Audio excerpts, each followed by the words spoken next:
Yeah, what's going on, Israel, North Carolina, getting it in. We're gonna do this real quick. Glad to be up in here. Whoever come on in, glad to have you with us with the Israelite School of UPK. Uh, we're gonna go right into it. We're gonna go to the book of John, the 15th chapter, John 15 and 13, real quick. Okay. So John 15, hold on.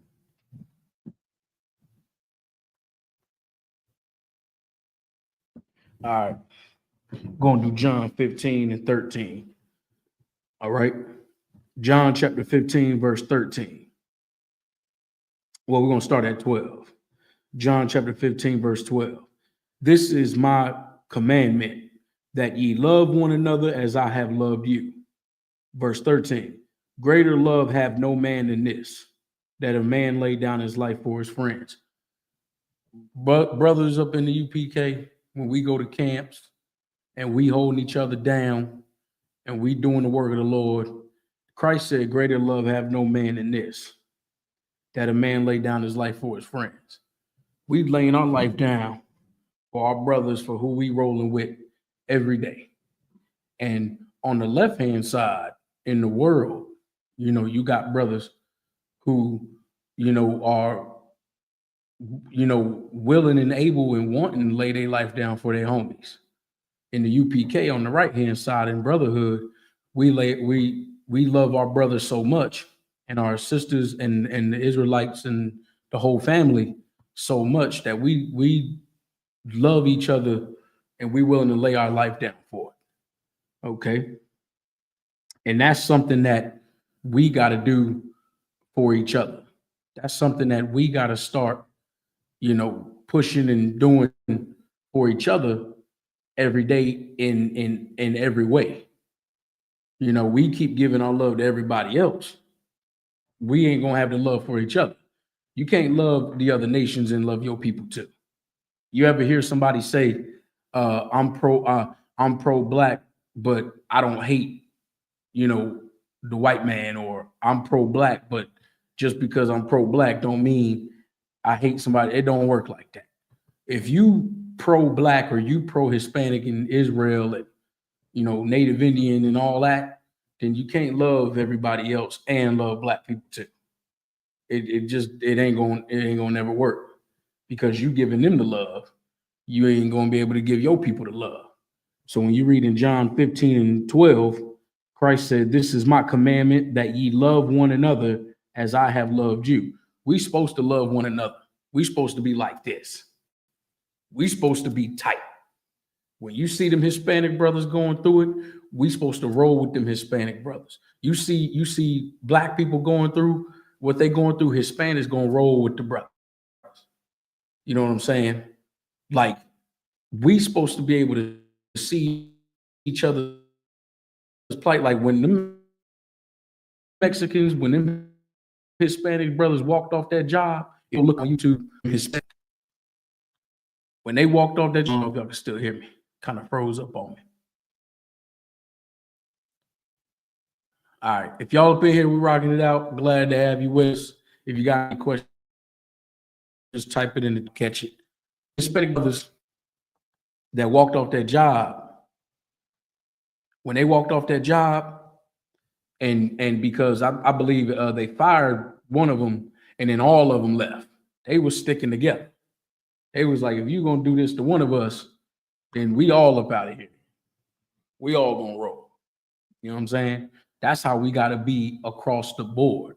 I'm not saying quit your slavery, and I'm saying as a people, we gotta be standing for each other. We gotta be like this. Okay. Verse 13, greater love hath no man than this, that a man lay down his life for his friends. Hold on one second.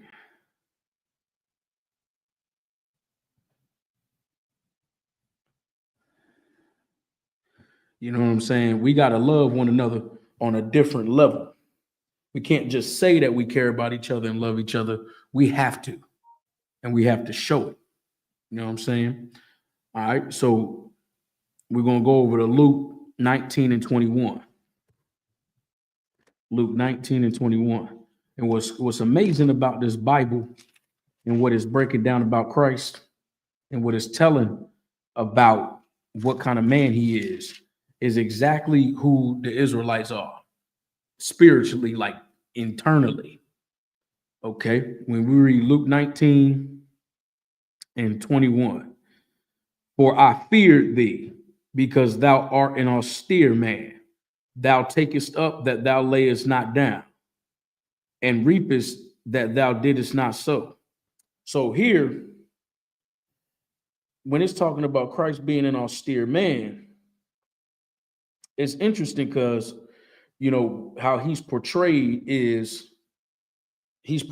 being like, you know, like soft and all that. He's portrayed as being, you know, like soft spoken and weird and the all loving and all this weird soft display of his characteristic, and that ain't how Christ rolled.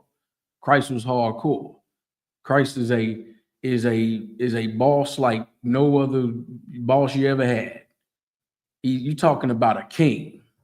You're talking about a real man, leading and guiding and raising up people and talking to people in a way. And remember now, they hated him. So when we go out and we speak on them street corners, we're not doing that because emotions and all that. We going out there and trying to give you, harsh medicine. And in that, we have to deliver the message a certain way. That way it could break the demons and break that spirit up off you. That way we can take that old wine up out of there and put the new wine. We could take that weak, destroyed spirit that we have as a people, destroy it and get rid of that and put a strong spirit on you. Put a strong spirit in black men and Hispanic men. And raise up the brothers and then raise up the sisters and get everybody totally in right. But if we don't know how Christ rolled, if we don't know or being taught what kind of man he was when he was walking the earth, then we're not going to actually understand or see why or how to be like that.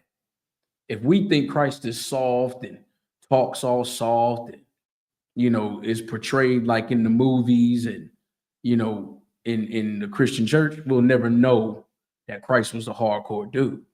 We'll never know that he didn't take no mess. He didn't play. He was on point, disciplined, strong. He was fasting and he was a carpenter's son too. He learning, battling in the scriptures, knowing what his mission got to be, stressed out, drinking the wine, all of that. So we have to adopt and take on the right spirit the same way Christ was laying it down. We got to take that on and understand the work we doing. It's going to be stressful. It's going to be difficult at times. You're going to get tired. You're going to have your good days. You're going to have your bad days. It's going to be hot at camp. It's going to be cold at camp. Your feet going to hurt. You're going to have people that hear what you're saying. You're going to have people that don't hear what you're saying. You're going to have people who agree with it. You're going to have people who hate it. You know what I mean? You're going to have people blowing up your phone. If you're in a position as an officer, you're a leader. So in that position as a leader, you get phone calls left and right. You know what I'm saying? You got to help people with their problems. And at the same time, you being a leader, you up under somebody too. So you got to go get leadership, make a few phone calls to the men over you and get guidance and correction and make sure that we can have these positions and get it right. So here when it says in Luke 19, forgive me, Luke 19 and 21, it says, for I fear thee because thou art an austere man. Thou takest up that thou layest not down and reapest that thou didst not sow. Because Christ was an austere man. Now let's look up the definition of being austere. All right. Austere is severe or strict in manner, attitude, or appearance. So that's how Christ rolled.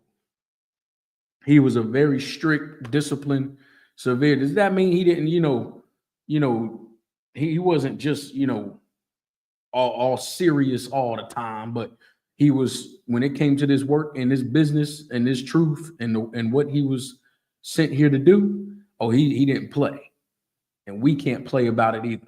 We got to be strict, disciplined, hardcore, on top of it when we come into this work. Yeah, we're gonna laugh and we're gonna play when it's time. We have high holy day like Passover's coming up. We're going to do the prayers. We're going to recognize that, and do the necessary things for the Passover. And then when everything's good to go, and eating the lamb, and everybody's taking pictures and laughing and talking, and the kids running around, and brothers ain't seen each other for a year, and we all laughing, cracking jokes, dapping each other up, then it's all good. But let's say we go into camp, serious business, because you not only are you put in that position of we outside for real, but like we read earlier, we laying our life down for our friends, for our peoples, man. That's what we doing. And we love it too. I'm telling you, it's something about as men. Sisters got it too, but I'm talking about camp. Oh, what's going on, sisters? Shalom, sis. Maya, sister Lanisha, glad to have y'all up in here. All right. If anybody got any questions, just type them in the chat. You know what I'm saying? I can see it right here if y'all got anything. It could be off topic, whatever from Genesis to Revelation. You know what I'm saying? Go ahead and hit me with it. But when we doing the camps, we laying our life down and going out there, even though it don't seem like that. But when you really look at it from the outside looking in, think about you got a group of men going on a street corner in America and saying the white man's the devil in his kingdom. People don't like that. Like people, it's a dangerous thing because not only are you crushing the religion and the philosophies of what America's pushing, you talking about something people grew up on for years.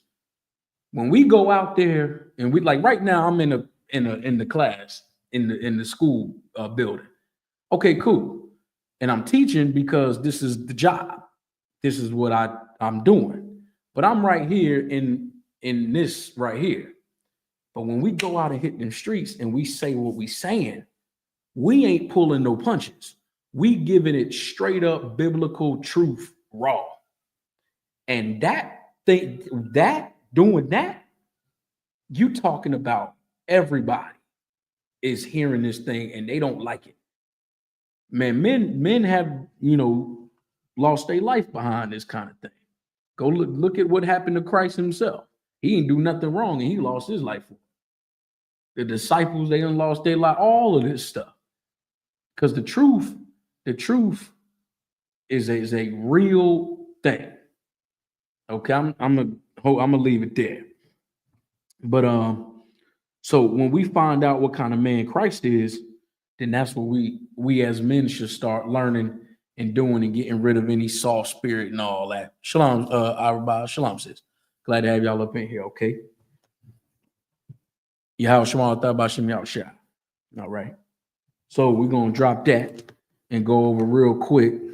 There was one more thing I wanted to pull. Yeah, so Matthew 10 and 34. We're going to go to Matthew 10 and 34 real quick.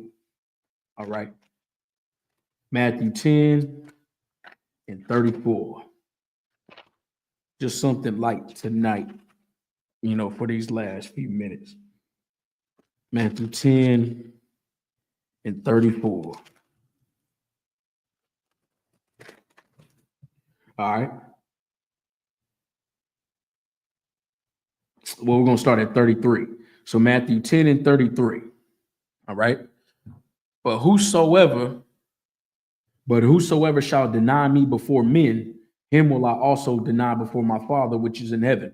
This is also a cut to Jesus being God. Jesus is not the Most High. You got the Most High, the Father, and then you got Christ or Yahushua second.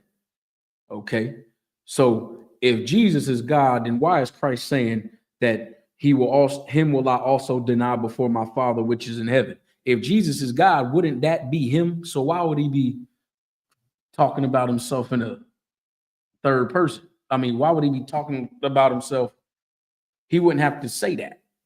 So this is another precept or a cut to Jesus being God, because who is he talking about as the Father which is in heaven if he's, so he's making it clear that there's something over him. There's something something he reports to. There's that God that he goes to, or as he's saying here, my Father. So anyway, but verse 33, but whosoever shall deny me before men, him will I also deny before my Father which is in heaven. Which is what Christians do. We go out there on them street corners, or we go out and we teach, and we telling you the truth about Christ and God, the Bible, the Israelites, nationality, culture, what to wear, what not to wear, what to eat, what not to eat, how to deal with somebody who did you wrong, how to deal with your children. All of these different things we dropping and laying it down from this Bible and from the words of Christ. So when we go out and we teach and people deny what we're saying, people go against the Bible and the words, people act like they don't want to hear it, you denying Christ. We talking about the high holy days that he kept. We keeping them because the Most High God said to. So Christ was the one, he was holding it down back then when he was walking the earth. Christ wasn't doing Christmas. Christ wasn't doing no pagan, as they call them, pagan holidays. Christ was doing what God said. Passover, Hanukkah, all of that.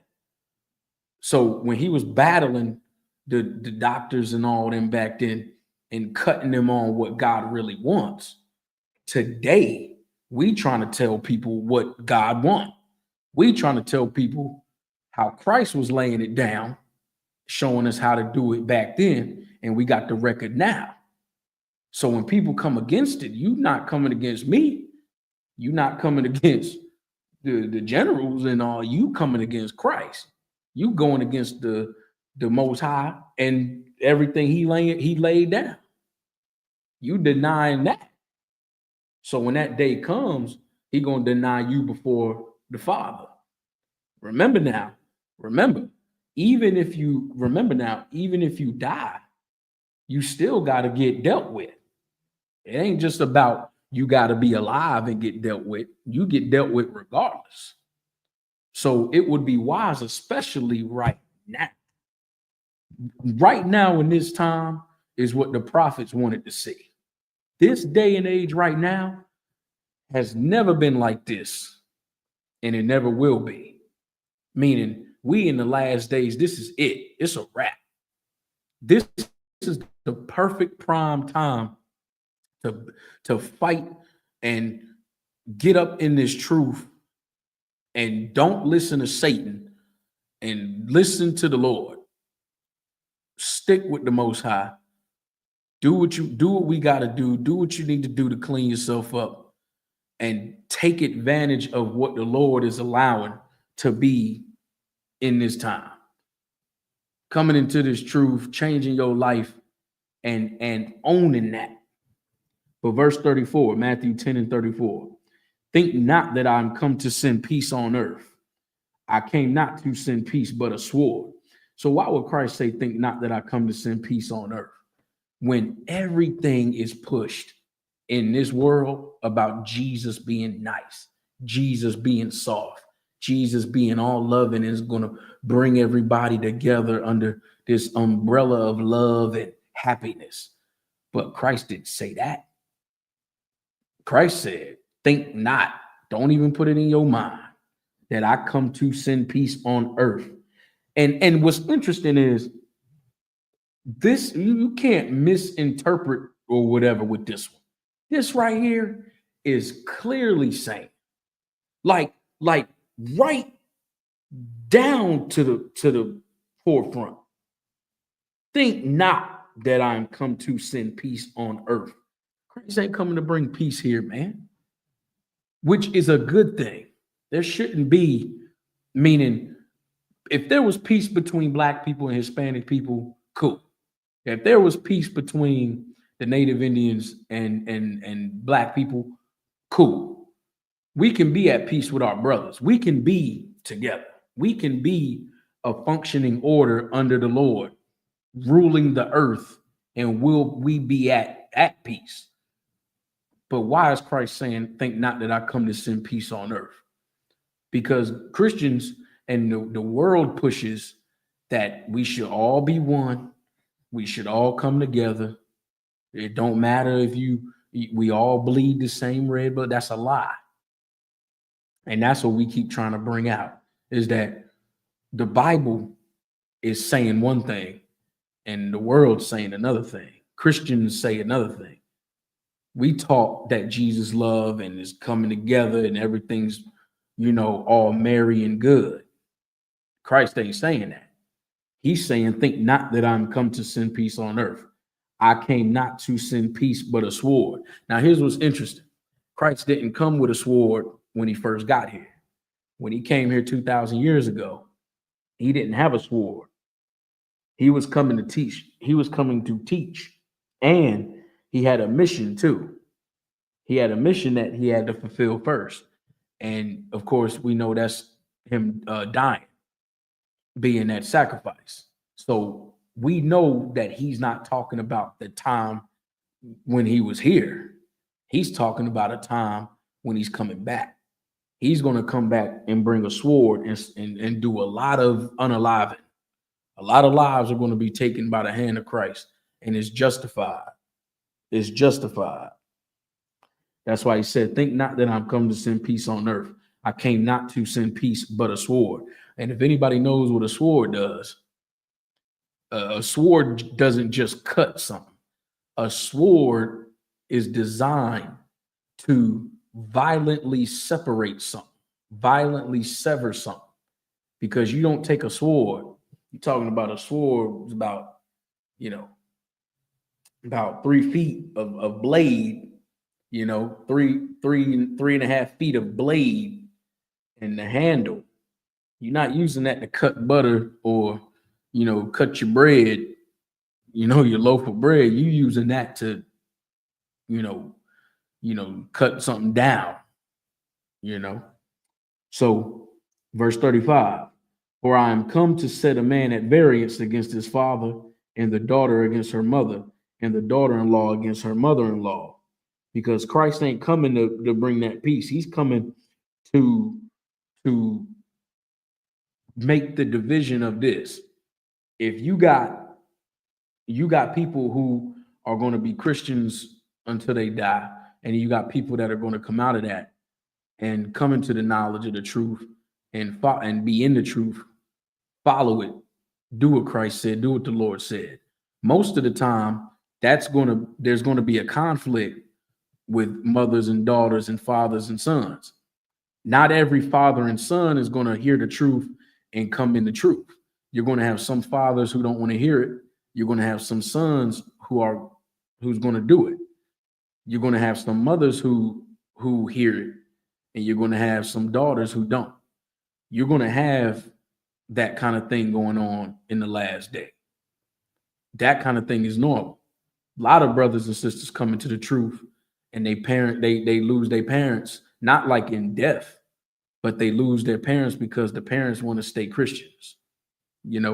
Some older brothers and sisters come into truth. They try to tell their children about it.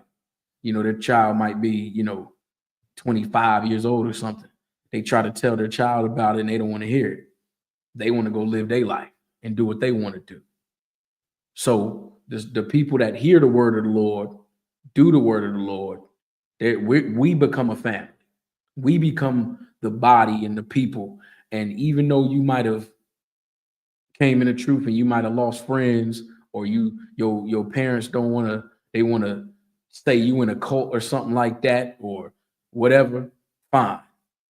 We rolling in this truth. We rolling with the Lord.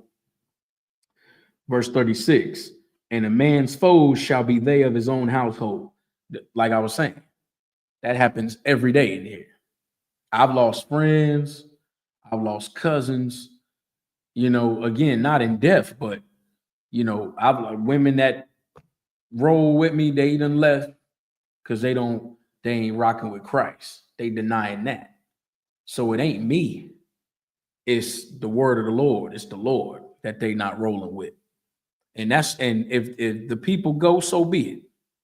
If you got friends who think you crazy, and you got friends and cousins and whatever who think you out your mind and they don't want to roll with you no more, fine.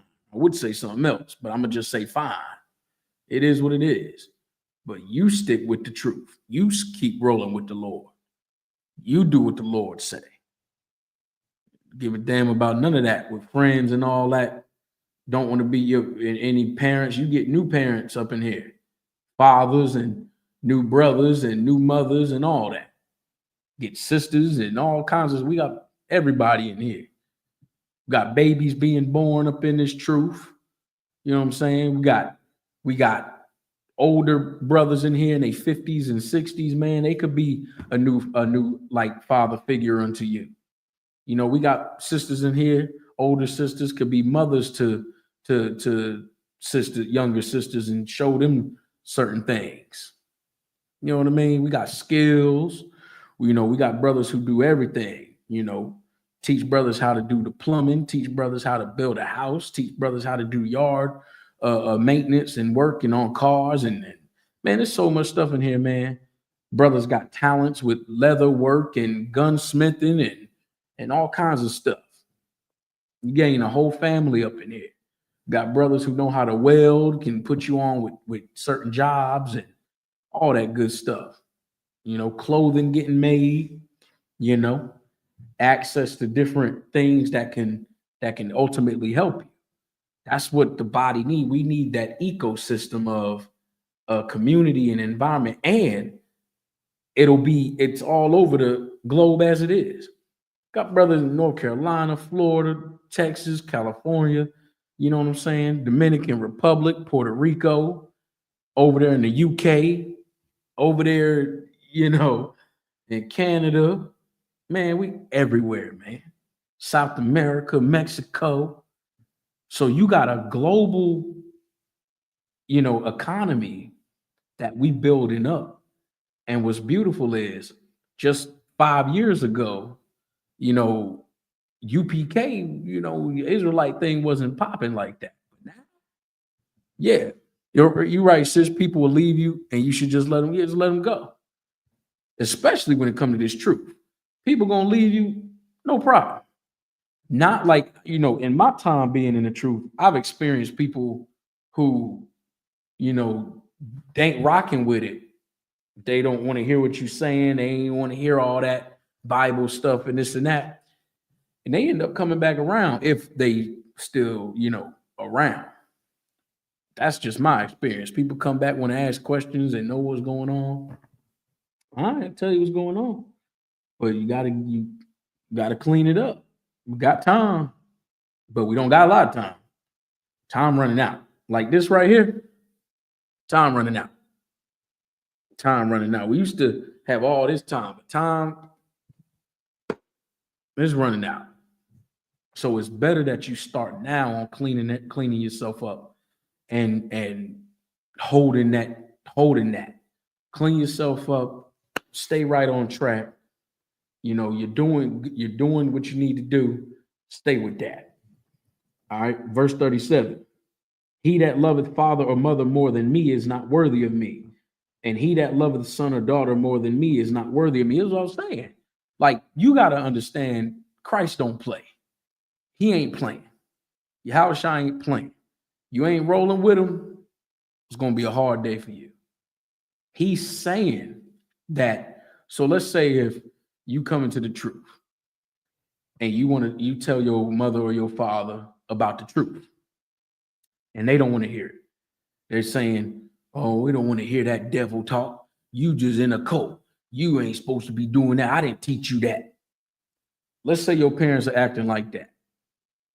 Now, you got a choice, meaning this. You know this is the truth. Hey, Shalom, my y'all, what's going on? Yeah, what's up, my y'all, man? My man. You know what I'm saying? Glad to have you up in here, man. Your parents gonna say, you in that devil talk, you in there, doing that, and we ain't raised you like that.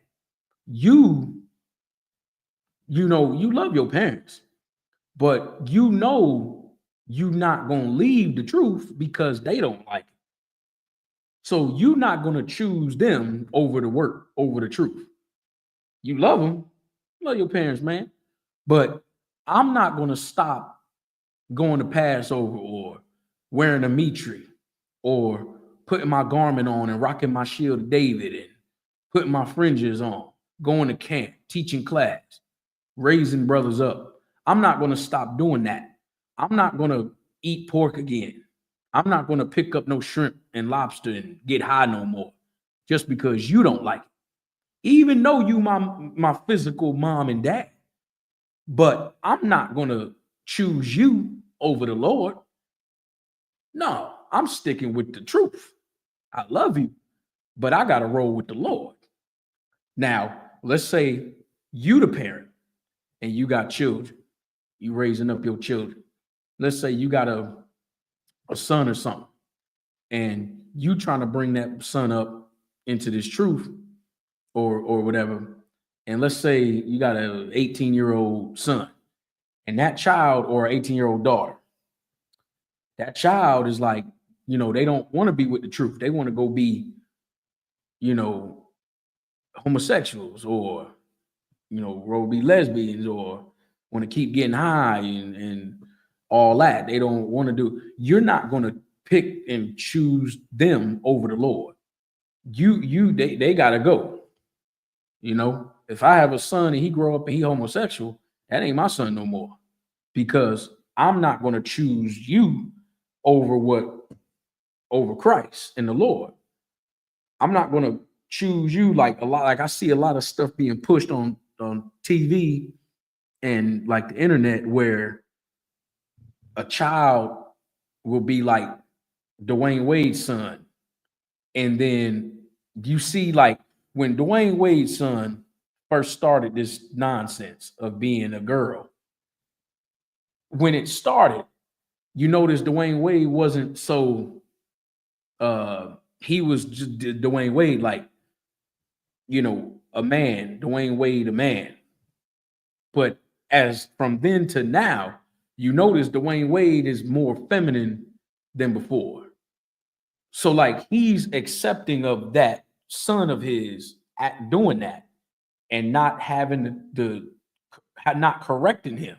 Now he's becoming more feminine and womanly and ultimately gay, while Gabrielle Union is being more masculine and dominant. So now Dwayne Wade went from being the dad and seeing his son doing his nonsense to now becoming what he doing now. Just go look at the time difference where Dwayne Wade was letting his son act like that and he chose him. And now he more feminine, coming out with purses and all that for men to carry. What's going on, my Shalom? Shalom. You know what I'm saying? Oh, what's going on? Shalom. D Wade has to know. Oh, let me go ahead and do it. Do what the brothers be doing. D Wade has to know what happened to that child. It's like he used his son coming out as a way for him to come out. Exactly. Whatever been happening behind them doors, he know what been going on behind them doors with his son or even himself. Because remember now, Dwayne Wade, he just because they could play basketball don't mean they manly. Just because they play ball and they working out and got all the strength and athleticism and shooting the ball, dunking the ball and all that and running and stuff, don't mean they manly or got the spirit of a real man. Man, we don't know what been going on in them locker rooms. Man, we don't know if we don't know who got a hold of that boy. And now Dwayne Wade is like, well, which is a perfect point that Officer I.S.U.P.K is saying. He choosing that instead of knowing, correcting that boy to be a man. They both just gay together, just living like that together, which is a horrible, horrible thing to allow for a black man like that. You know what I'm saying? We're supposed to have strong, which tells you another thing. Just because they make money and play basketball don't mean they're good role models or people who you should be looking up to. Just because you can shoot a ball or you can run on a field, that doesn't put you in a position of leadership over a people. And that's the problem that we got as black people. We put entertainers and celebrities and people who don't fit the job to be in the job. You don't see the Asians doing that. You don't see the Chinese doing that.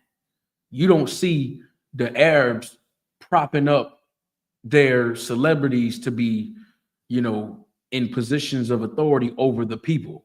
You have people in positions over the people. That's their job.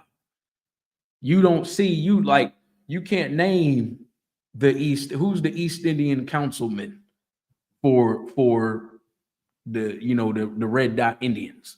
You don't know. Who's the spokesperson or the people over the Arabs who delegate and put things in order when it comes to the economic structures? You don't know. Who's the spokesperson at the UN for the Nigerians? You don't know. Who are these people over these other nations that run and delegate the orders and speak on matters regarding them? We can't name them. But if we say who's our leaders in our community, who's the people we look up to and listen to when things go wrong or we need help with something, you're going to name either a rapper, a ball player, or a comedian as the people that try to speak for black people. And that ain't who need to be. That entertainers should not be the leaders for black people and the Hispanic people. If you an entertainer, that's what the hell you do. You entertain. You dance on the stage, you sing some damn songs, you make jokes. That's you. You over there. But over here, we need people like the generals, UPK, the captains, the officers to lead the people. So, if anybody got any questions, man, what's going on, I think I said, what's up, Maya Shaw? I believe I saw you. If anybody got any questions, man, before we roll up out of here, I'll gladly take them. I'll wait a few minutes if y'all got something. But I'm going to get one more scripture. We drop this one more good one right here. We're going to go to Romans 15:4 real fast.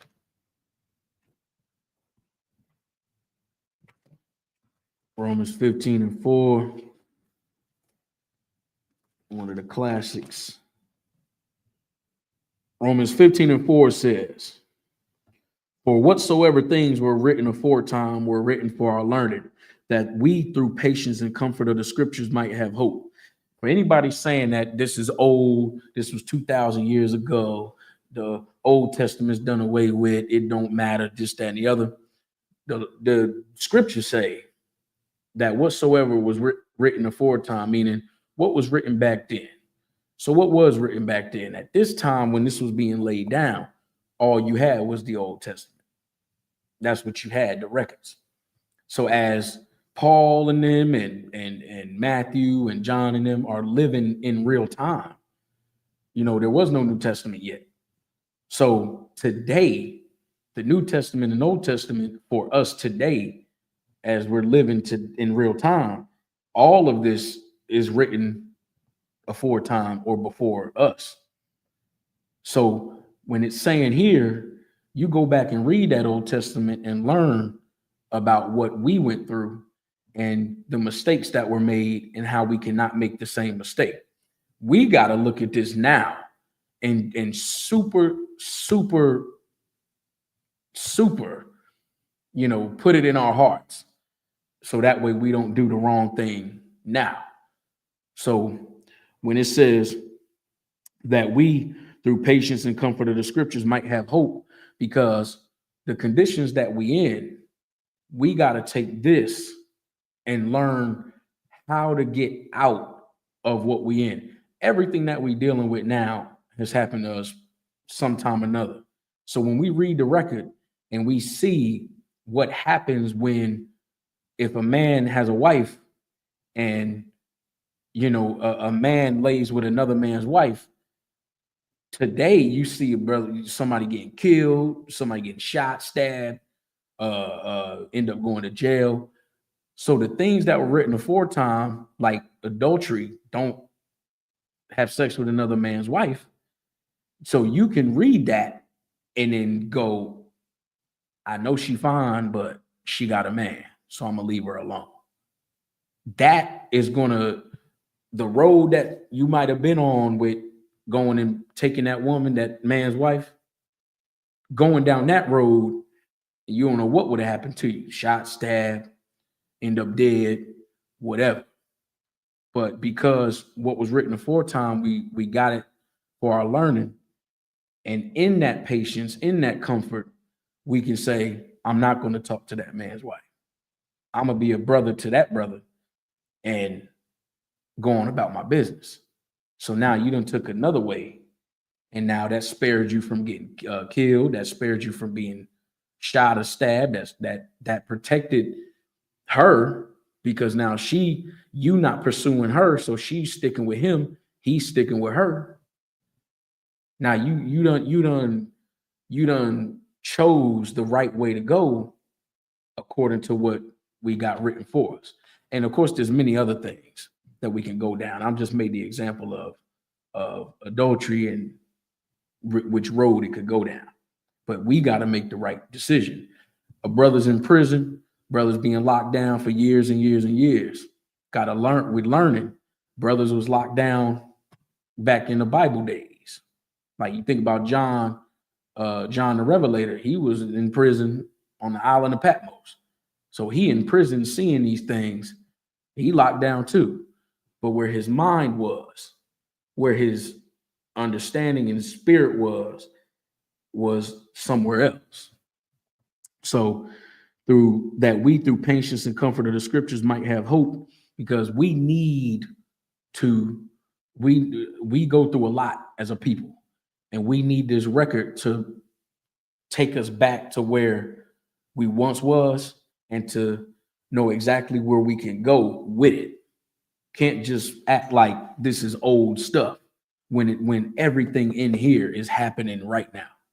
So if anybody got no questions for me, I'm gonna go ahead and call it. Glad to have y'all up here with me. I know tonight was kind of short, got off the slave a little late, but ain't no excuses, still got to get up in here. But I'm glad to have y'all rocking with me. Glad to see y'all brothers and sisters up in here, man. It was a awesome surprise to see you, Officer Ayathan, Officer Mahayar, Officer Maya Shar, man, all the sisters. I see y'all, man. Glad, I'm thankful for y'all. Without this truth, I wouldn't know y'all. And I'm thankful for y'all, all of y'all, across the board. Hope to see y'all, everybody at Passover. Passover is April 12th. Atlanta is going down. Let's get together, have drinks, eat that lamb. You know what I'm saying? Y'all are awesome. I love y'all.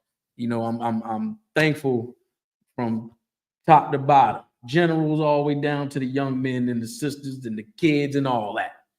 If anybody want to holler at me, you know where to find me. Got my number. Appreciate y'all. Hold it down. Fight them demons. Win. If you need help fighting them, call me. Call me. Call your camp leader. It don't matter. It don't matter. If you need help fighting them demons, call me. Because if I'm needing help, I'm calling you. Okay? So appreciate y'all. Shalom, Israel.